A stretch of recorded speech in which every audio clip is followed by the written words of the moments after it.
District سے چاول سے خبر شامل کرتے ہیں۔ جاتی رپورٹر محمد بخش تھیم جاتی کے ساحلی پٹی کے قریب کوٹھی سٹاپ پر گاؤں کے لوگوں کی جانب سے آٹے کی بڑھتی ہوئی قیمتوں کے خلاف احتجاجی ریلی نکالی گئی۔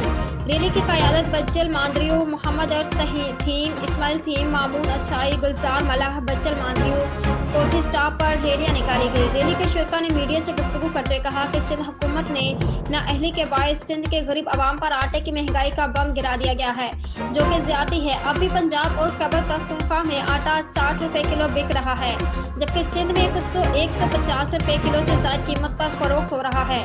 سندھ کے لوگ خودکشی کرنے پر مجبور ہو گئے ہیں۔ ماضی میں سیاسی جماعتوں نے مہنگائی کے خلاف صرف بڑی ریلیاں نکالی، مگر اب کیوں خاموش ہیں؟ انہوں نے مطالبہ کیا کہ فوری طور پر آٹے اور خوردنوش کی اشیاء کی قیمتوں میں کمی کی جائے، ورنہ احتجاج کا دائرہ وسیع کیا جائے گا۔ گاؤں کے لوگوں کی جانب سے آٹے کی بڑھتی ہوئی قیمتوں کے خلاف احتجاجی ریلی نکالی گئی۔